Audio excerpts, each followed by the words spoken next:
Start. 1 ঘন্টা হয়ে গেল তোমার ওই গুণধর দেওয়ালে দেখা নেই, ওর টিকিটই দেখা পাচ্ছি না। পালাবে কোথায়, পালাবে ও? পালাতে যাবে কেন? কিছু ডাকাতি করেছে নাকি? দেখো না, বন্ধুর সাথে দেখা হয়ে গেছে, তাই একটু আড্ডা দিচ্ছে, রেডি হচ্ছে নাকি আসতে। এই এই এই তোমার জন্য বলে দিলাম, তোমার জন্য আজকে এই জাতির ধ্বংসের মুখে যেতে পারত। আমার জন্য তুই জাতি ধ্বংসের মুখে? ধ্বংস নয়, ধ্বংস নয়, একটা 40 বছরের ছেলে দিন রাত খালি খায় আর ঘুমায়, এরকম একটা বিটকেল ছেলে যদি প্রত্যেকটা ঘরে ঘরে থাকে না, তাহলে এই জাতি ধ্বংসের মুখে যেতে পারত। দুটো মিষ্টি খেয়েছি, তাই নিয়ে এমন করছো যেন কি না কি অপরাধ করে ফেলেছি। অপরাধ নয়, অপরাধ নয় এটা।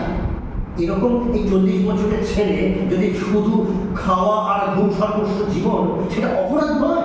কি বলছো তুমি? তোমার ছোট ভাই একটু খেতে ভালোবাসে, তাই নিয়ে রোজ রাত দিন খোটা দিচ্ছ। খোটা দেওয়া, এটা খোটা? তুমি তুমি সর্বনাশ করো না বলাবি, সর্বনাশ করো না মেঘমালা, আমি তোমাকে বলছি সর্বনাশ করো না। কি? আমি সর্বনাশ করছি? এই কথা তুমি বলতে পারলে?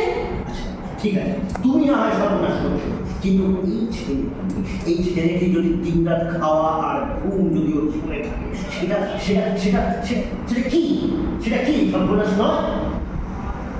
একটা সহজ শোনো শোনো শোনো, আর তুমি একটি বৌদি হিসেবে যদি এটা আটকাতে না পারো, এটা তোমার দায়িত্বের মধ্যে পড়ে না?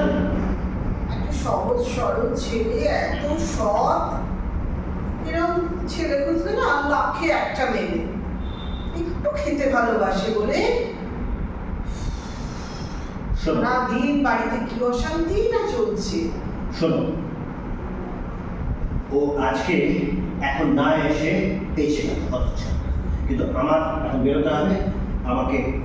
আমি বলে দিলাম, আমি এর পরের বার যখন ও বেলায় ফিরে আসবো, তখন আমি কিন্তু এই সমস্ত হিসেব যদি না মিটিয়েছি, তাহলে আমার নাম কিশোর মুখুজ্জের নয়, এই আমি বলে দিলাম। 3 দিন ছেলেটা একটা মিষ্টি দাঁতে কাটেনি, আজ দুটো মিষ্টি খেয়েছে, তাই নিয়ে বোমা ফাটানো শুরু হয়ে গেল।